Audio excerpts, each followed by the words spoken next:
Fala galera, sejam bem-vindos ao canal do Pódio e hoje a gente vai resolver o problema construtora da UBI 2024.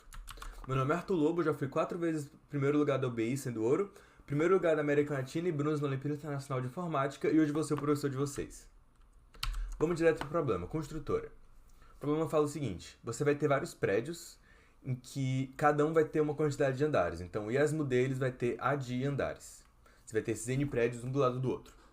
Uma construtora acabou de comprar todos os prédios da rua e vai fazer uma obra para que todos eles tenham a mesma altura. Então, você quer que todo mundo termine com a mesma altura, a mesma quantidade de andares. E aí, as regras são as seguintes. Essa construtora vai poder fazer várias obras. Uma obra, em várias fases dessa obra, para fazer tudo ficar igual. Uma fase dessa obra, você tem que pegar uma quantidade consecutiva de prédios, então, um intervalo consecutivo, que todos esses prédios já tenham a mesma altura e aumentar a altura de todos eles em 1. É isso que você vai precisar fazer. E aí, o que ele define aqui ela vai ter que definir o índice inicial L, o índice final R. Todos os prédios entre L e R devem ter a mesma quantidade de altura, de andares, então seja essa quantidade A. No final dessa obra, todos eles têm que ter A mais 1 andares. Então, você tem que aumentar todo mundo em 1. Então, aqui ele dá um exemplo e deixa eu mostrar na prática aqui como é que pode ser esse exemplo. Que no caso é esse exemplo de entrada 2. O que ele pede só é dar a quantidade inicial de prédios N e cada um deles qual é a quantidade mínima de fases para completar a obra. Então, quantas vezes você vai ter que fazer isso? Escolher uma quantidade de prédios consecutivas e aumentar todos eles em 1. Então, vamos lá. Vamos começar com esse exemplo. Nesse exemplo aqui, é o exemplo que ele vai dar pra gente no enunciado. Esse daqui, o segundo exemplo de entrada. E o que é que o exemplo vai ajudar a gente? É legal olhar pro exemplo e ver como é que se resolveria ele, porque às vezes em problemas tipo esse, que são mais de simulação, você tem que simular alguma coisa, dando uma olhada no exemplo, você tem uma boa intuição de como resolver o problema. Vamos ver o que é que eu faço no exemplo na prática. Eu começo com esse array e eu vou somar 1 nesses 3 quadros aqui. Então, eu pego eles 3 consecutivos, né? Esse seria esse R e esse L. E eu somo 1 neles 3, ficando desse jeito agora. Aí eu vou pegar esses 2 quadros, vou somar 1, ficando desse jeito aqui agora, todos os 5. E aí agora eu vou pegar todos esses 5 aqui e somar 1, vai ficar todo mundo 6. Pegar todos os 6 e somar 1, vai ficar todo mundo 7. Desse jeito, em 4 operações eu cheguei lá. Dá pra ver que não dá pra fazer nada melhor. E o que a gente está fazendo na prática a gente está pegando algum intervalo. A gente está pegando algum intervalo, um intervalo máximo LR. Então, pegando esse intervalo máximo LR, em que todos os valores são iguais ao mínimo. O que é que isso quer dizer? Aqui, o menor valor desse array é o 4. O menor valor desse array é o 4. Então, eu pego o intervalo máximo LR em todos os valores são iguais ao mínimo. O que é que significa um intervalo máximo? Quer dizer que é um intervalo que não dá para expandir mais ele. Por exemplo, esse intervalo aqui não é um intervalo máximo em que os valores são iguais ao mínimo, porque dá para expandir ele, se fosse só esses 2 quadros. Dá para expandir ele para adicionar esse 4 aqui também. Então, o intervalo máximo é um intervalo que não dá para expandir mais do que isso, fazendo com que isso daqui ainda seja verdade. Então, eu vou pegar qualquer intervalo máximo, LR, em que todos os valores são iguais ao mínimo, e eu pego esse intervalo e eu somo 1 nele. Coloco mais 1 nele inteiro. Então, ao mínimo do array. Então, o mínimo do array inteiro, né? E aí eu vou lá e somo 1 nesse intervalo. E por que isso funciona? É intuitivo que eu sempre vou querer pegar o mínimo e querer ir aumentando, porque nunca vai dar para eu aproveitar mais isso depois. Fazendo um outro exemplo aqui, vai ficar ainda mais claro, esse exemplo aqui. O que eu estou fazendo na prática? No começo, o meu mínimo, vou escrever aqui no canto, ele começa sendo 3. Então eu pego qualquer intervalo máximo que tenha só números 3 e somo 1. Só tem esse intervalo, então eu vou somar 1 aqui. Então eu tiro esses 3 e somo 1, agora fica 4. Qual é o novo mínimo? O novo mínimo agora é o 4. Então eu vou pegar todos esses 4 consecutivos aqui e vou somar um neles. Todos eles vão ficar 5, né? Então em todos esses números aqui, eu vou somar 1 e vai ficar 5. Lembrando agora, um detalhe é que eu poderia também pegar esses dois 4 se eu quisesse agora. Porque não vai fazer diferença. Tanto que agora o meu mínimo continua sendo 4, não muda. Então eu somo nesses 4 aqui, que é o primeiro, o intervalo máximo disso, né? Então eu somo aqui, vai ficar os dois 5. E por fim, eu vou somar 2 vezes mais 1 em todo mundo aqui, né? E aí eu somo essas 2 vezes mais 1 e vai ficar todo mundo 6. Porque agora, né, o mínimo é o 5. Não vou fazer essas últimas 2 etapas, porque, enfim, né, é só a mesma coisa do que acontece aqui. Somo 2 vezes, aí vira 6. Vamos ver como, na prática, fazer isso daqui que a gente está querendo fazer. Pegar um intervalo máximo LR, em que todos os valores são iguais ao mínimo, e somar 1. Eu tenho aqui um meu código pronto. Vou explicar parte por parte para vocês. O que eu faço aqui? Eu começo lendo meu array, leio meu n, crio um array de n elementos, então só fica claro no enunciado, mas os dois pré-requisitos para conseguir fazer o problema é saber loops e saber vetores. Então, vou deixar essas duas aulas do Noik aqui na descrição. Se você não sabe loops ou vetores, dá uma olhada aqui na descrição que você vai entender. E agora eu começo lendo a entrada e coloco nesse array, a de 0 até a de n-1, né? Um array 0 indexado.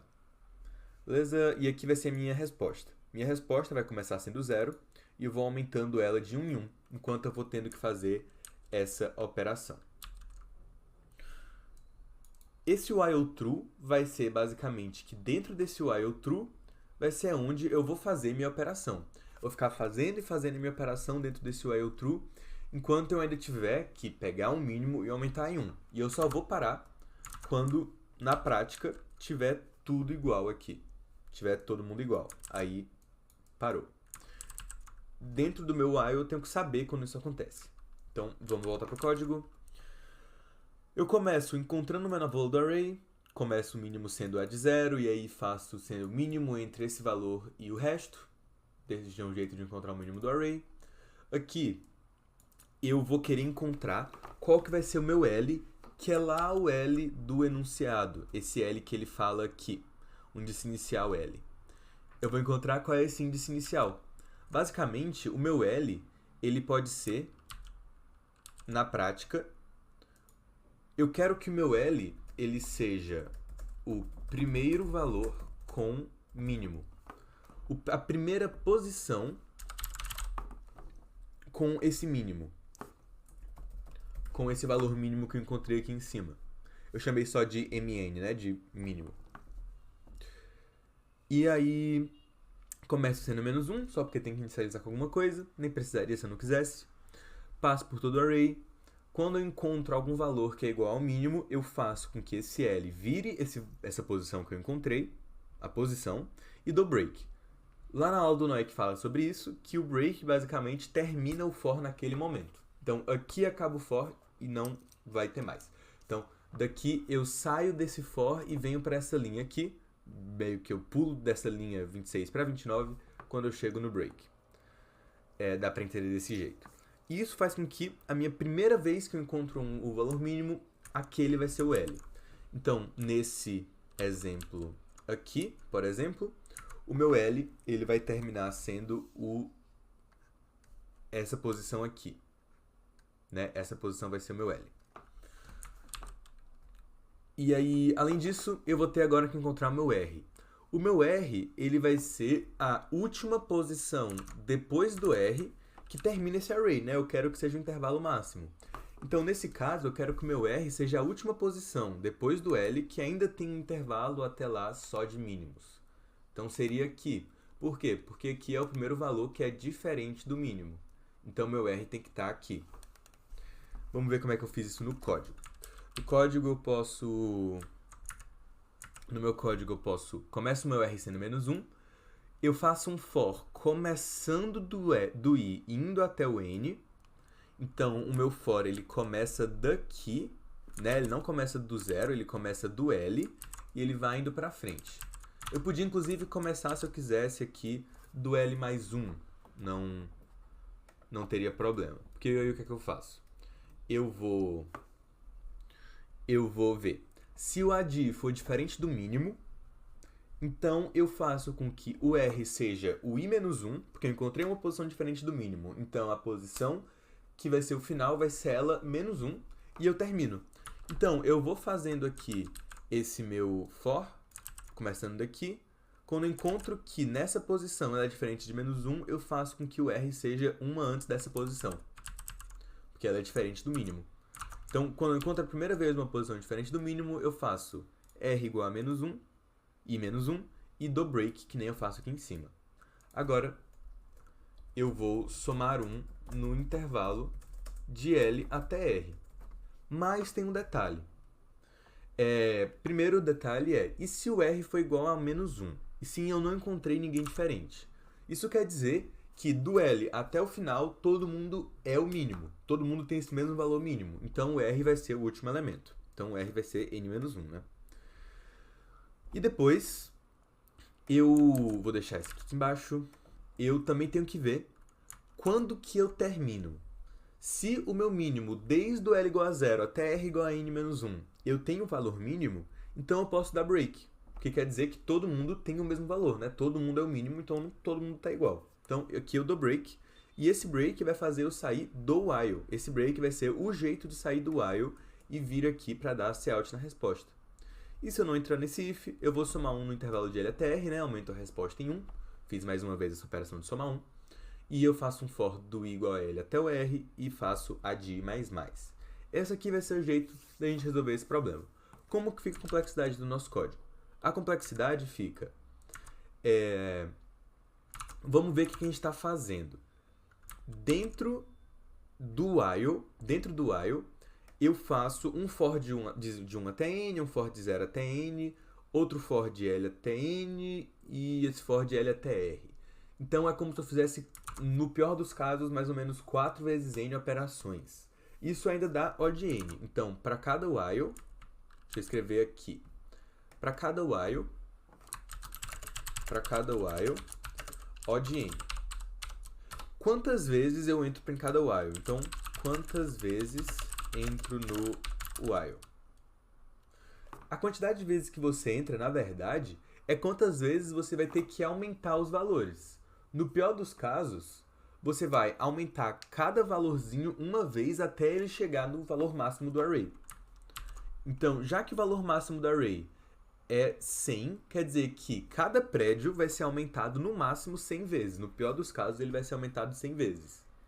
E já que eu tenho 100 prédios, a quantidade máxima de vezes que eu entro no while vai ser o maior valor de A vezes a quantidade de prédios. Isso aqui é 100, então é 100 vezes 100, né? Então a quantidade de vezes do while que eu entro é nisso. Então, minha complexidade total vai ser O de n ao quadrado vezes o maior valor de A. E já que os 3 é 100, isso aqui fica tipo 100 elevado a 3, que vai dar 10 elevado a 6, que é o suficiente para passar no problema. Então, essa é a solução. Espero que todo mundo tenha conseguido entender. Se você tiver ficado com alguma dúvida no problema, pode deixar aqui na descrição. E vejo vocês no próximo vídeo. Se você gostou desse vídeo, não se esquece de se inscrever no canal, deixar um like aqui embaixo e também deixar algum comentário falando o que você achou do problema, o que você quer que a gente ensine aqui no canal e quais outros vídeos você quer ver. Se você gostou da nossa aula e quer ter mais aulas como a gente, quer se preparar para a OBI, OBM, OBF, qualquer outra Olimpíada, entra no nosso site, manda uma mensagem pra gente aqui para marcar uma aula experimental. Nosso site é pod.digital, vai estar tudo aqui na descrição. Vejo vocês na próxima.